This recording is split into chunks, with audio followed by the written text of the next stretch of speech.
డ్రోన్ల ట్రయల్ పైలట్ల శిక్షణ కోసం హైదరాబాద్ శివార్లో డ్రోన్ పోర్టు ఏర్పాటుకు ప్రభుత్వం నిర్ణయించింది. ఏవియేషన్ నిబంధనల మేరకు అభ్యంతరాలు లేని జోన్లో స్థలం కేటాయించాలన్న ముఖ్యమంత్రి ఫార్మాసిటీ వైపు 20 ఎకరాలు చూడాలని అధికారులను ఆదేశించారు. వరంగల్ విమానాశ్రయాన్ని పునరుద్ధరించాలని, కొత్తగూడెం భద్రాచలంలో ఎయిర్పోర్టు ఏర్పాటుకు సాధ్యాలను పరిశీలించాలని అధికారులకు సీఎం సూచించారు. డ్రోన్ పైలట్లకు అధునాతన శిక్షణ కోసం ఇస్రోతో రాష్ట్ర ప్రభుత్వం ఒప్పందం చేసుకుంది. ఇస్రోకు చెందిన నేషనల్ రిమోట్ సెన్సింగ్ సెంటర్తో తెలంగాణ రాష్ట్ర ఏవియేషన్ అకాడమీ ఈ మేరకు ఒప్పందం చేసుకుంది. సచివాలయంలో ముఖ్యమంత్రి రేవంత్ రెడ్డి, ఇస్రో చైర్మన్ సోమనాథ్ సమక్షంలో ఎన్ఆర్ఎస్సీ డైరెక్టర్ ప్రకాష్ చౌహాన్, రాష్ట్ర aviation academy CEO SN Reddy ఒప్పందాలపై సంతకాలు చేశారు.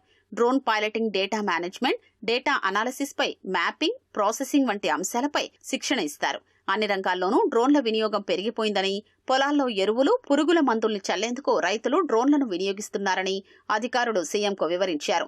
కొన్ని చోట్ల స్వయం సహాయక సంఘాలు డ్రోన్లను ఉపాధి మార్గంగా ఎంచుకున్నారని తెలిపారు. వివిధ స్థాయిల ప్రభుత్వ అధికారులకు డ్రోన్లపై అవగాహన కల్పించేందుకు శిక్షణను ఇవ్వాలని ముఖ్యమంత్రి సూచించారు.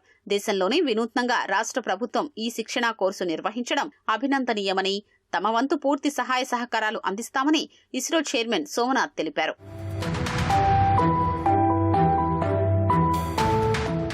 డ్రోన్ పైలట్ల శిక్షణ కోసం స్థలం కేటాయించాలని తెలంగాణ ఏవియేషన్ అకాడమీ అధికారులు సీఎం రేవంత్ రెడ్డిని కోరారు.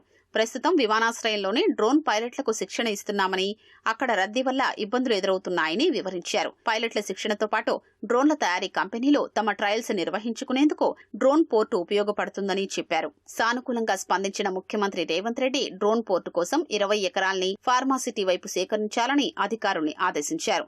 ఏవియేషన్ నిబంధనల మేరకు అభ్యంతరం లేని జోన్లోనే స్థలం కేటాయించాలని సూచించారు.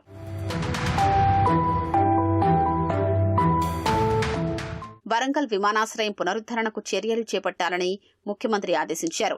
పాడైన పాత రన్వేలను నిర్మించడంతో పాటు అక్కడి నుంచి కమర్షియల్ ఆపరేషన్స్ నిర్వహించేందుకు సాధ్యాలు పరిశీలించాలని సూచించారు. కొత్తగూడెం, భద్రాచలం పరిసర ప్రాంతంలో విమానాశ్రయం ఏర్పాటుకు అవకాశాల్ని పరిశీలించి ఎయిర్పోర్టు అథారిటీతో సంప్రదించాలని అధికారుల్ని సీఎం ఆదేశించారు.